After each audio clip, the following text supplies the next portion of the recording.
और बिहार को बदलने की तरफ सबका साथ लेकर चले और बिहार को एक विकसित बिहार बनाने में हर कोई अपना योगदान दे। बिहार की जनता पे छोड़ा है, अपने समाज के लोगों के ऊपर छोड़ा है, अपने 90% समाज के ऊपर छोड़ा है। सत्ता में नहीं आते हैं, हमने सबको सत्ता दिलाई।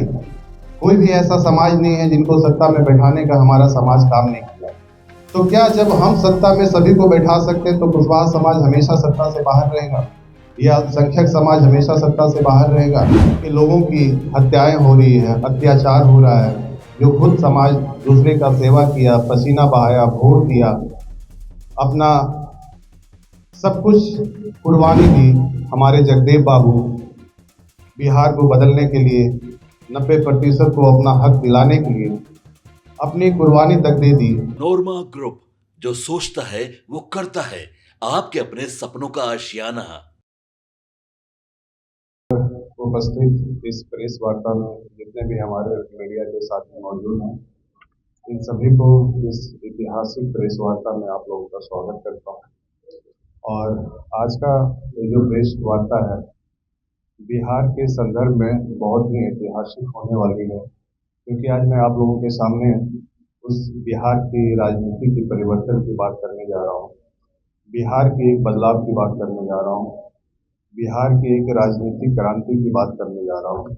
क्योंकि आप लोगों ने देखा है कि आज के समय में बिहार में हर क्षेत्र में एक बदलाव की ज़रूरत है, परिवर्तन की ज़रूरत है। और जिस बिहार ने, जिस भूमि ने, जिस समाज ने इस धरती को, इस बिहार को सम्राट अशोक और चंद्रगुप्त मौर्य जैसे महान शासक को जन्म दिया, जिन्होंने पूरे देश को अपने न्याय और विचारों से इस देश का नेतृत्व किया। लेकिन आज यही बिहार की जो तस्वीर है वो बदहाल की तरफ दिख रही है। और जिस सम्राट अशोक ने हमारे कुशवाहा समाज को एक स्वर्णिम समाज बनाए थे, जिस सम्राट अशोक ने पूरे अपने अखंड भारत पर अपना शासन किया था, आज उन्हीं का जो हम लोग वंश हैं और अंश हैं, अपने ही हक और हिस्सेदारी के लिए संघर्ष कर रहे हैं, लड़ रहे हैं। तो ये बहुत दुख की बात है कि आज हमारा समाज, चाहे वो कुशवाहा समाज हो, चाहे दलित समाज हो, चाहे अल्पसंख्यक समाज हो, वो हर कोई अपने हक और हिस्सेदारी के लिए संघर्ष कर रहा है। तो इसी हक और हिस्सेदारी के लिए हमने 24 जून 2025 को पटना में एक हक की हुंकार रैली का आवाज़ लगाई है। और इस हक की हुंकार जो रैली है, ये बिहार की एक बदलाव की ओर लेकर जाएगी। और जो 90% समाज के लोग हैं, उनको उनकी आबादी की हिसाब से उनकी हिस्सेदारी मिलने का काम करेगी। और इसी वजह से पिछले 1 सालों से मैं इस मौर्य होटल से ही अपना अभियान की शुरुआत की थी, ठीक से आज 1 साल पहले। और ये पिछले 9 महीने में करीब मैं बिहार के करीब 23 जिलों में, अलग अलग जिलों में दौरा किया और करीब 10 लाख से अधिक लोगों से मुलाकात हुई और 50,000 से अधिक लोगों से मेरी व्यक्तिगत मुलाकात हुई। जब सबके सामने मैंने अपने विचारों को रखा और सबके विचारों को सुना, तो सबका कहने का एक ही बात स्पष्ट आई हम लोगों के बीच कि बिहार में एक बदलाव की ज़रूरत है और बिहार एक परिवर्तन चाहती है। और हमारा जो समाज है, चाहे वो कुशवाहा समाज हो, चाहे 90% की समाज हो, आज हमारे समाज में कोई भी नेतृत्व करने वाला नहीं है। इसलिए आज हमारा जो समाज है वो राजनीतिक के क्षेत्र में हाशिए पे चला गया है। इतनी बड़ी आबादी होने के बावजूद, बिहार में तीसरी सबसे बड़ी आबादी होने के बावजूद भी हमारी जो जाति है, कुशवाहा जो समाज है, उनको उनकी आबादी के हिसाब से उनकी राजनीतिक हिस्सेदारी नहीं मिली। जो कि इतिहास गवाह है कि हमारा समाज दूसरे को सत्ता में बैठाने के लिए अपनी कुर्बानी दे दी, अपना पसीना बहाया। लेकिन आज खुद कुशवाहा समाज के लोगों की हत्याएं हो रही है, अत्याचार हो रहा है, जो खुद समाज दूसरे का सेवा किया, पसीना बहाया, वोट दिया, अपना सब कुछ कुर्बानी दी, हमारे जगदेव बाबू बिहार को बदलने के लिए, 90% को अपना हक दिलाने के लिए अपनी कुर्बानी तक दे दी। तो उनकी कुर्बानी को हम बर्बाद नहीं जाने देंगे और उनकी जो अधूरे सपने हैं कि जिनकी जितनी आबादी है उनकी उतनी हिस्सेदारी मिलनी चाहिए, उस अधूरे को सपना पूरा करने के लिए मैं इस अभियान के तहत आगे निकल पड़ा। और जो सम्राट अशोक की जो मिली हुई हमें विरासत थी, उस विरासत को हम ऐसे व्यर्थ नहीं जाने देंगे, उस विरासत को हम लौटाने का काम करेंगे और बिहार को बदलने का काम करेंगे। इसलिए मैं बिहार की तमाम जनता को आह्वान करता हूं और 90% लोगों को आह्वान करता हूं कि इस रैली का, इस आवाज का हिस्सा बने। और ये जो जन आशीर्वाद हक की हुंकार रैली है, यह एक शपथ की रैली है, यह एक शपथ की रैली है, ये गरीबों की आवाज की रैली है, ये हमारी रैली नहीं है। तो इस रैली का हिस्सा बने और अपना हक की लड़ाई लड़े और बिहार को बदलने की तरफ सबका साथ लेकर चले और बिहार को एक विकसित बिहार बनाने में हर कोई अपना योगदान दे। क्योंकि बिहार तभी बदल पाएगा जब अच्छे लोग, पढ़े लिखे लोग जो निस्वार्थ भावना से, स्वार्थ की भावना से राज की राजनीति करे और जनता की स्वार्थ के लिए राजनीति करे, ना कि खुद के स्वार्थ के लिए राजनीति करे। जब तक आप खुद के स्वार्थ के लिए राजनीति करेंगे, ना तो हमारा बिहार बदलेगा, ना तो हमारा समाज एक मजबूत और एक सशक्त समाज बनेगा, और ना ही तो हम लोग अपनी आबादी के हिसाब से अपनी हिस्सेदारी ले पाएंगे। तो मैं सभी लोगों को कहना चाहता हूं, जो बिहार को एक स्वर्णिम बिहार बनाना चाहते हैं, जो बिहार को एक गौरवशाली बिहार बनाना चाहते हैं, जो 90% लोगों को अपना हक दिलाना चाहते हैं, वो हर कोई इस अभियान का, इस रैली का हिस्सा बने और अपने सम्राट अशोक और जगदेव बाबू के अधूरे सपने को पूरा करने का काम करें। और अब आप लोग, मीडिया के लोग, जो भी सवाल पूछना चाहते हैं आप पूछ सकते हैं। मीडिया में चल रहा है कि एनडीए भूपेंद्र कुशवाहा को 4-5 सीटें दे देंगे, तो क्या बिहार में कुशवाहा कितनी औकात है 4-5 सीटें? बिल्कुल, उसी की लड़ाई के लिए मैं पिछले 1 साल से मैं लड़ रहा हूं। क्योंकि मैंने अभी बोला कि हमारी जाति को इतिहास से सिर्फ एक इस्तेमाल किया गया। हमारी जाति ने सबको सत्ता बनाने में मदद किया, सबको सत्ता की सीढ़ियों पे चढ़ाया, सबको शासन करने में मदद किया, लेकिन हमारे समाज को हमेशा सत्ता से दरकिनार किया गया। तो हमारी जो आबादी है, वो चाहे उपेंद्र कुशवाहा जी का कितना सीट मिल रहा है, नहीं मिल रहा है, वो मुझे नहीं पता है। वो किस तरह से राजनीति कर रहे हो उनको पता है, वो उनका व्यक्तिगत मामला है। मैं उनके व्यक्तिगत मामला में कोई भी हस्तक्षेप नहीं करना चाहूँगा। लेकिन मुझे इतना पता है कि हमें अपनी आबादी के हिसाब से कभी भी राजनीतिक हिस्सेदारी नहीं मिली, और इसी हिस्सेदारी को लेकर अब हम चुप नहीं बैठेंगे और हम अपना हिस्सेदारी 2025 विधानसभा चुनाव में लेकर जी। मैं उप मुख्यमंत्री की बात नहीं कर रहा हूं, मैं सत्ता की बात कर रहा हूं। क्योंकि सत्ता में कभी भी हम लोग वर्षों से नहीं रहे हैं। अब उप मुख्यमंत्री का क्या रोल है वो सभी को पता है। जब तक आप सत्ता में नहीं आते, हमने सबको सत्ता दिलाई, कोई भी ऐसा समाज नहीं है जिनको सत्ता में बैठाने का हमारा समाज काम नहीं किया। तो क्या जब हम सत्ता में सभी को बैठा सकते हैं तो कुशवाहा समाज हमेशा सत्ता से बाहर रहेगा, या अल्पसंख्यक समाज हमेशा सत्ता से बाहर रहेगा?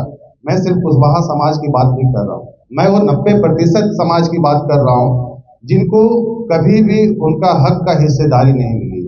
तो ये जो लड़ाई है सिर्फ कुशवाहा समाज की नहीं, ये जो लड़ाई है वो हर गरीब की लड़ाई है, हर दलित समाज की लड़ाई है, हर अल्पसंख्यक समाज की लड़ाई है, और हर उस बिहारी की लड़ाई है जो बिहार को एक विकसित बिहार बनाना चाहते हैं।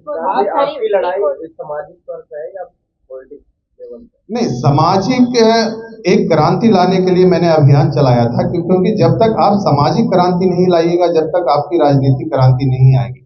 तो राजनीतिक क्रांति के पहले आपको सामाजिक क्रांति लानी होगी। तो 9 महीना मैं सामाजिक क्रांति लाने का काम किया। अब 24 जून से राजनीतिक क्रांति लाने का काम कर। आप बिहार में बदलाव की बात करते हैं, जी। तो बदलाव कैसे होगा? आप जब तक राजनीति में खुद नहीं आएंगे, तो बिल्कुल। क्या आप खुद की राजनीतिक पार्टी बनाने जा रहे हैं या किसी पार्टी में शामिल होंगे? बिल्कुल, इसी के लिए 24 जून का डेट रखा गया है। मैंने ये सारा फैसला मैं शुरू से कहता आया हूँ कि मैंने बिहार की जनता पे छोड़ा है, अपने समाज के लोगों के ऊपर छोड़ा है, अपने 90% समाज के ऊपर छोड़ा है।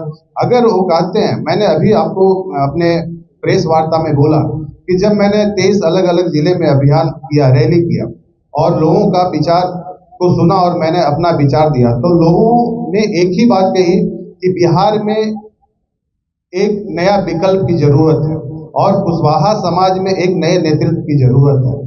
तो बिल्कुल मैं अपने समाज को नेतृत्व करने के लिए मैं निकल पड़ा हूँ।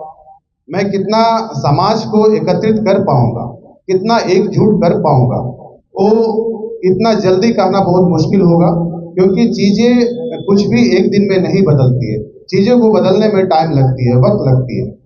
लेकिन ये जरूर है कि इस अभियान में हर कोई मेरे कदम से कदम मिलाकर चल रहे हैं और इतना मैं जरूर विश्वास दिलाता हूं कि आने वाले समय में मैं अपने समाज को एक मजबूत और एक सशक्त मैं आज नहीं कर पाऊंगा, क्योंकि 24 जून का जो संवाद रखा गया है, रैली रखा गया है, इसी के लिए रखा गया है कि आगे पार्टी बननी चाहिए, नहीं बननी चाहिए, और पार्टी बननी चाहिए तो उस पार्टी की घोषणा आप लोगों को मैं बताना चाहता हूँ, हो सकता है 24 जून को हो भी सकती है।